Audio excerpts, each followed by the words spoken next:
আজকের রেসিপিতে থাকতেছে সরপুঁটি মাছ ভাজা, আর থাকতেছে মশারির ডাল, বুটের ডাল দিয়ে পুঁই শাক রান্নার রেসিপি।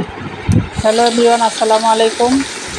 এই তো পুঁটি মাছগুলো হলুদ, মরিচ, লবণ, হলুদের গুঁড়া মেখে, মরিচের গুঁড়া মেখে ভেজে নিতেছি। সুন্দর করে চুলার আঁচ মিডিয়াম রেখে উল্টে পাল্টে মচমচা করে ভেজে নিতে হবে।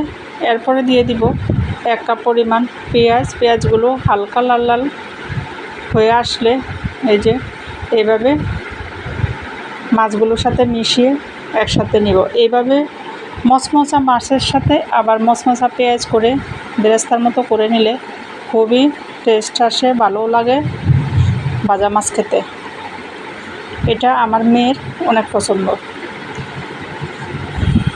এই তো মাছগুলো সুন্দর করে আমি ভেজে আলাদা উঠিয়ে রেখে দিয়েছি।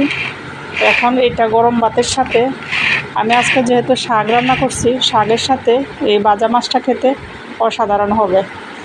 এই তো আমি পুঁই শাকটা আজকে ডাল দিয়ে রান্না করব। পুঁই শাকটা ধুয়ে সুন্দর করে নিয়েছি 1/2 কাপের মতো মশারির ডাল, রসুন কুচি, কাঁচামরিচ কুচি, পেঁয়াজ কুচি দিয়ে এখন বসিয়ে দিব চুলায়। হলুদের গুঁড়া, ধনিয়ার গুঁড়া, লাল মরিচের গুঁড়া, পরিমাণ মতো লবণ দিয়ে আমি এখন এই যে বসিয়ে দিয়েছি। নেড়ে চেড়ে উল্টে পাল্টে দিলাম। সিদ্ধ হওয়া পর্যন্ত রান্না করব। এখন দিয়ে দিচ্ছি মটরের ডাল, যেটা চটপটির ডাল, ওটা আমার আগের থেকেই সিদ্ধ করা ছিল। এখন 1 কাপ পরিমাণ ওইটাও ডালের সাথে দিয়ে দিয়েছি। রান্না এখন শেষ পর্যায়ে, আমার শাকগুলো সুন্দর করে হয়ে গিয়েছে। এখন আমি দিয়ে দিব বাগার বা পুরন, যেটাই বলেন, রসুন দিয়ে 2-3 কোয়া রসুন আর একটা পেঁয়াজ কুচি দিয়ে বাগার দিয়ে দিলাম ধনিয়া পাতা দিয়ে। এই তো আমার ডালটা সুন্দর করে রান্না হয়ে গিয়েছে।